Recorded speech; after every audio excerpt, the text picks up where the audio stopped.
Hello, everyone. My name is Ellen Sturp-Camo, and I am the Clemson Extension Water Resources Agent in Beaufort County. And today I'm going to talk to you about the roles and responsibilities of government agencies in flood preparedness and recovery. The goal of this presentation is to introduce to you the many different agencies involved in flood management and recovery in South Carolina. Before we begin, though, we should keep in mind that flooding is a complex issue. The governmental agencies tasked to help with these issues are also complex. The reality of how these agencies interact can be depicted like a woven net. Each agency is a single strand of the net, which means that no agency stands alone or is solely responsible for managing floods and the subsequent recovery efforts. All of the involved agencies communicate and rely upon each other for the resources, research, and funding to make our communities resilient. Their cooperation creates a net to keep people, or in this case oranges, safe. However, trying to explain how the different agencies interact would make this presentation much longer than it needs to be. So I'm going to focus on what each agency offers residents. I'm going to start at the basis of flood management recovery efforts, your local governments. Then I'll discuss the roles that different state agencies play and conclude by explaining how federal agencies assist with flood management and recovery. However, because I will be discussing which agency to contact and when in regards to flooding, there are a few things you should keep in mind. The first is that flooding is complicated with almost no immediate solutions. Sometimes solutions will take time to implement, cost money to install, or require adaptation instead of mitigation. The second is that recurrent flooding issues tend to be prioritized over non-recurrent flooding issues. That isn't to say that non-recurrent flooding isn't a problem or is never addressed. The priority of any flooding issue is highly dependent upon your local situation and circumstances, but this is something that you could encounter. And the final is that flooding affects many people, but there are only so many staff members available to assist everyone.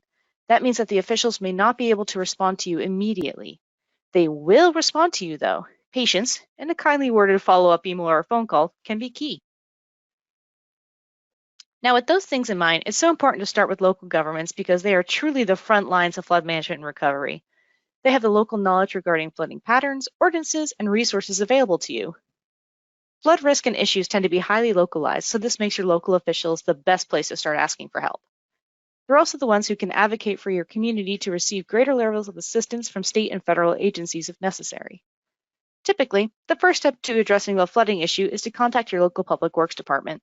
These departments are typically responsible for infrastructure maintenance, repairs, and other related services.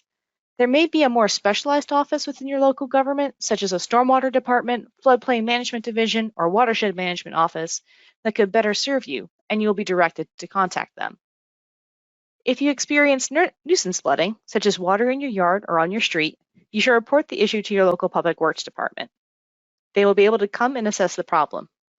Sometimes nuisance flooding can be remedied by clearing out a blocked storm drain or ditch, but other times the situation is more complicated and cannot be resolved immediately.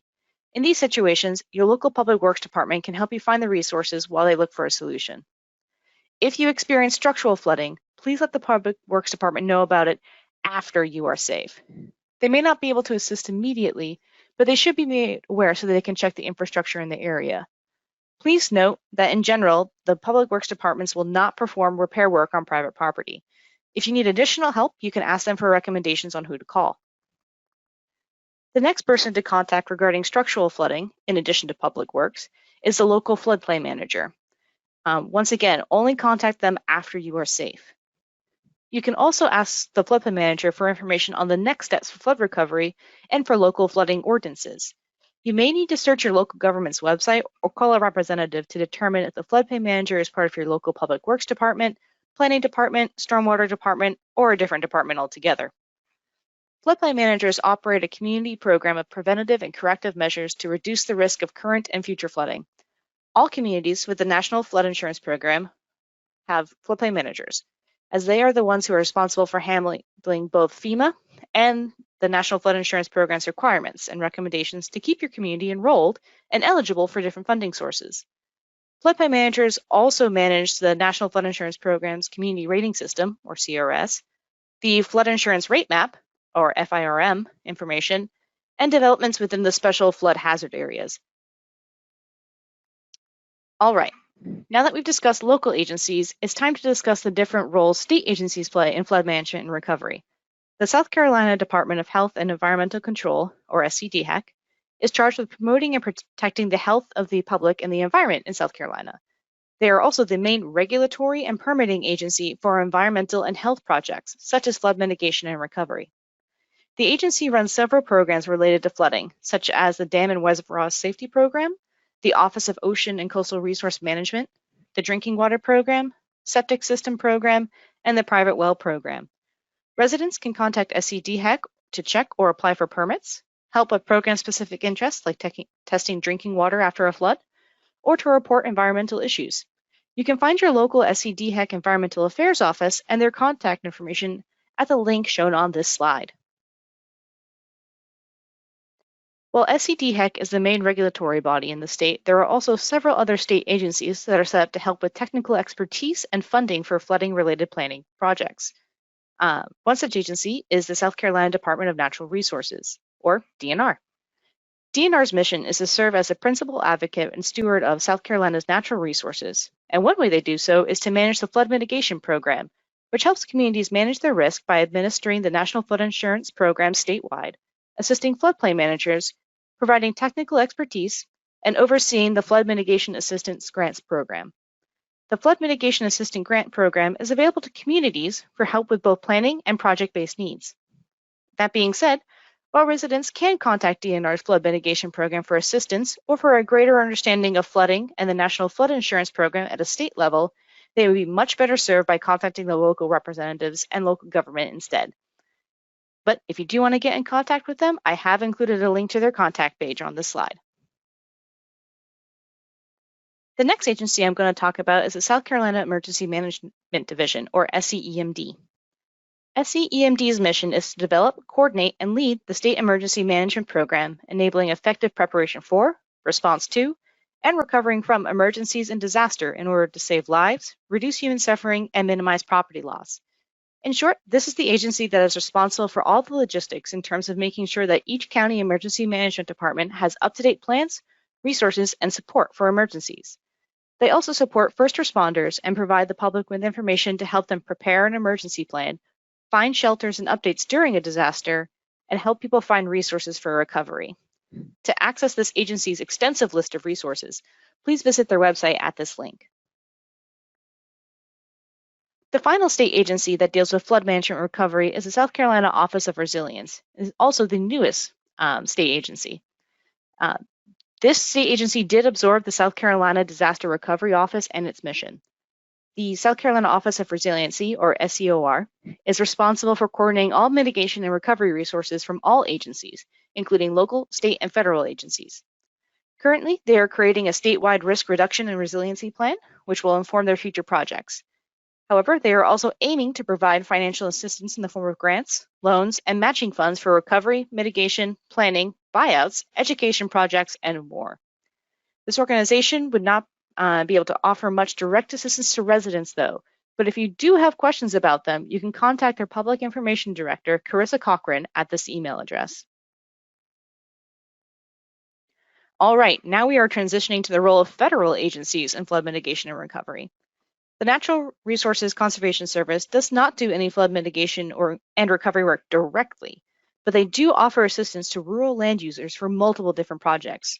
If you fall under their purview, you can contact them to see if there's any assistance available. I've included a link to their webpage that describes the different kinds of assistance they can offer. However, unlike NCRS, the National Oceanic Atmospheric Administration, or NOAA, does not provide any direct assistance to residents, but they are an incredibly important agency when it comes to flooding mitigation and recovery. NOAA's mission is to understand and predict changes in the climate, weather, oceans, and coast, to share that knowledge and information with others, and to conserve and manage coastal and marine ecosystems and resources. They are the ones who would tell you that a flood is coming and to help you understand your risk. They also help with resiliency planning and research.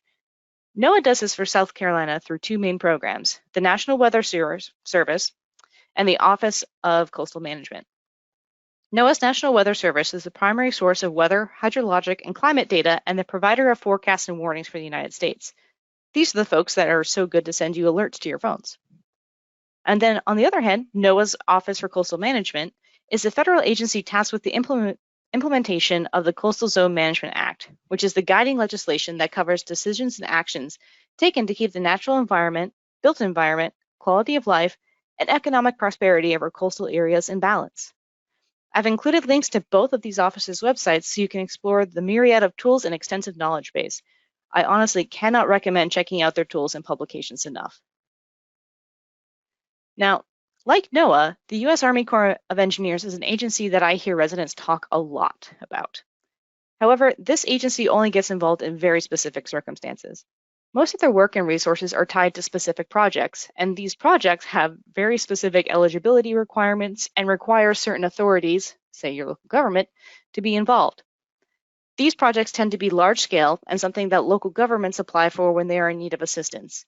Projects can be structural, like seawalls, or non-structural, such as land conservation or research studies. The Floodplain Management Services Program and the Flood Risk Management Program are prime examples of the type of work that the U.S. Army Corps of Engineers can do, but there are also many other programs and resources available for communities. The United States Army Corps of Engineers is also the permitting authority for doing work in and around the waters of the United States and wetlands. The United States Army Corps of Engineers has an office in Charleston, South Carolina, and I've included a link to their website for more information. However, residents should know that they rarely have a need to contact the U.S. Army Corps of Engineers themselves, but can do so in the rare case that you need a specific permit or to get hard copies, of particular documents. All right, the next program I'm going to talk about is the National Flood Insurance Program. The National Flood Insurance Program is also a federal program that comes up frequently. And as a general overview, this program functions just like any other insurance. Homeowners can acquire flood insurance and receive compensation for damages due to flooding after successfully filing a claim. Now, where it differs is that this insurance is managed by FEMA, and it's determined that if you live in a high-risk flood area, you may be required to carry flood insurance in order to receive disaster relief funding from FEMA, low-interest disaster loans by the U.S. Small Business Administration, and, in general, mortgages. However, everyone can carry flood insurance should they wish. It is only just required in high-risk flood areas.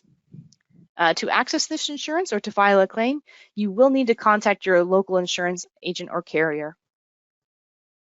I'm going to end today's presentation by talking about FEMA, or the Federal Emergency Management Agency. Now, FEMA is a very, very large organization that does many things, so I'm only uncovering a fraction of what they do in this presentation. Their overall mission is to help people before, during, and after disasters, and they do so in a multitude of ways. They are a major funding source for pre-disaster resiliency and post-disaster recovery, as well as the manager of the National Flood Insurance Program and related programs and risk assessment tools. They do all of this, though, by partnering with local and state agencies. To apply for assistance with recovering from a flood, you can follow this first link. To access flood-related tools and information, you can follow the second link. And this is where I'm going to end my presentation. Thank you so much for watching. I know I didn't cover every single agency that has to do with flood management and recovery, but I did hit the most useful and the most well-known to residents. I hope you found this information useful, and I look forward to bringing you more flooding-related information in the future.